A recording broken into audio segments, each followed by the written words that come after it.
Welcome to రాజనీతి. అనంతపురం జిల్లాలో గత 55 సంవత్సరాలుగా పేదలకు సేవ చేస్తున్న స్వచ్ఛంద సంస్థ ఆర్డిటి, రూరల్ డెవలప్మెంట్ ట్రస్ట్. ఈ ట్రస్ట్ మనుగడకు ఏర్పడిన ముప్పు తొలగిపోయింది. ఈ సంస్థకి FCRA రెన్యువల్ను కేంద్రం నిలిపేసింది. విదేశీ నిధులతో మత మార్పిడిలకు పాల్పడుతున్న స్వచ్ఛంద సంస్థలను, నిధుల దుర్వినియోగం చేస్తున్న స్వచ్ఛంద సంస్థలను కంట్రోల్ చేయడంలో భాగంగా కేంద్రం చాలా NGOలకి FCRA లైసెన్స్ను రెన్యువల్ చేయకుండా ఆపేసింది.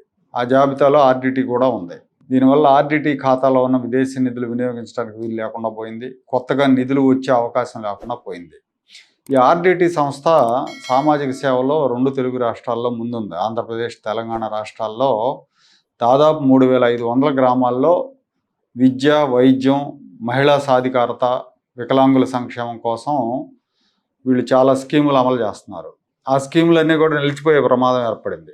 అలాగే ఈ సంస్థ నిర్వహణలో ఉన్న స్కూళ్ళు, ఆసుపత్రుల నిర్వహణ కూడా కష్టమైపోయింది. ఎందుకంటే నిధులు రావు కదా.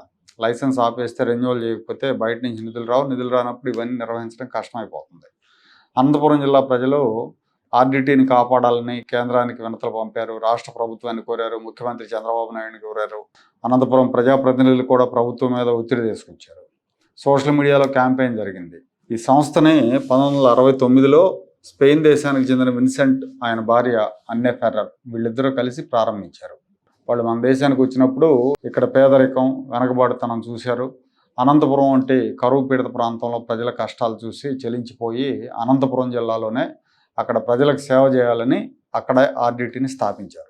గ్రామాల్లో విద్యాలయాలు స్థాపించారు. పిల్లలకు స్కాలర్షిప్స్ ఇచ్చి చదువుని ఎంకరేజ్ చేశారు. చదువుని అక్షరాస్యత పెంచడానికి కృషి చేశారు. ఆసుపత్రులు నిర్మించారు. పేదలకు ఉచితంగా వైద్య సేవలు అందిస్తున్నారు. బలహీన వర్గాలకు పక్కా ఇళ్ళు కట్టించారు. దాదాపు ఈ సంస్థ 2500 పక్కా ఇళ్ళు నిర్మించి ఇచ్చింది పేదలకి. అలాగే చెట్ల పెంపకం, చెక్ డ్యాముల నిర్మాణంతో పర్యావరణ పరిరక్షణ కోసం కూడా వీళ్ళు పాటుపడతా ఉన్నారు. వీళ్ళ సేవల మూలంగా స్థానిక ప్రజలు, నాయకుల అభిమానానికి పాత్రలయ్యారు. అనంతపురం జిల్లా ప్రజలతో ఈ సంస్థకు ఒక ఆత్మీయ అనుబంధం ఏర్పడింది. ఈ విన్సెంట్ మరణం తర్వాత ఆయన కుమారుడు మోంచో ఫెర్రర్ సంస్థ కార్యకలాపాలు నిర్వహిస్తున్నారు. సంస్థలో దాదాపుగా 2500 మంది ఉద్యోగులు ఉన్నారని చెప్తున్నారు. ఈ కేంద్రం FCRA రెన్యువల్ నిలిపేసిన తర్వాత వీళ్ళందరి మనుగడ కూడా ప్రశ్నార్థకమైపోయింది. 2 రాష్ట్రాల్లో ఉద్యోగుల భవిష్యత్తు ప్రశ్నార్థకమైంది. 2 రాష్ట్రాల్లో సేవా కార్యక్రమాలు నిలిచిపోయే పరిస్థితి ఏర్పడింది. అలాంటి సమయంలో ముఖ్యమంత్రి చంద్రబాబు నాయుడు, మంత్రి నారా లోకేష్ ఇద్దరు కూడా సంస్థ లైసెన్స్ పునరుద్ధరణ చేపిస్తామని హామీ ఇచ్చారు. కేంద్ర ప్రభుత్వంతో చర్చలు జరిపారు. నారా లోకేష్ గారు ఢిల్లీ వెళ్ళిన సందర్భంలో హోంమంత్రి అమిత్ షా దృష్టికి ఈ విషయాన్ని తీసుకెళ్లారు. సంస్థ చేస్తున్న సేవలను వివరించారు. అలాగే ఏపీ ఎంపీలు, అనంతపురం జిల్లా ప్రజాప్రతినిధులు కూడా అమిత్ షాని కలిసి ఆ సంస్థ సామాజిక సేవ చేస్తుంది, ఆ సంస్థ నిధులు దుర్వినియోగానికి పాల్పట్టలేదు, అలాగే మత మార్పిడి కార్యక్రమాలు కూడా చేయటం లేదని వివరించారు. ఆర్డిటి సేవల గురించి చెప్పిన తర్వాత కేంద్రం FCRA లైసెన్స్ పునరుద్ధరించింది. స్వచ్ఛంద సంస్థల రెన్యువల్ విషయంలో కఠిన వైఖరితో ఉన్న కేంద్ర ప్రభుత్వం ఆర్డిటికి మినహాయింపు ఇచ్చింది అంటే మంత్రి నారా లోకేష్ తీసుకున్న చొరవే కారణం. ఆయన ఆర్డిటి లైసెన్స్ పునరుద్ధరణకు హామీ ఇచ్చారు గతంలో. ఆ బాధ్యత నాది, నేను చేపిస్తాను ఆ పని హామీ ఇచ్చారు. ఆయన ఢిల్లీ వెళ్ళినప్పుడల్లా, ప్రధానమంత్రి, హోంమంత్రిని కలిసినప్పుడల్లా కూడా వాళ్ళ దృష్టికి ఈ విషయాన్ని తీసుకెళ్లారు. వీళ్ళు చేస్తున్న సామాజిక సేవలను కూడా వివరించారు.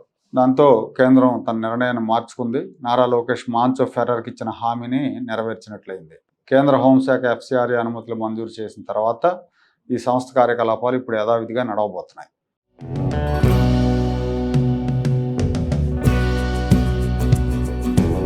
Like, share and subscribe to Rajaniti channel.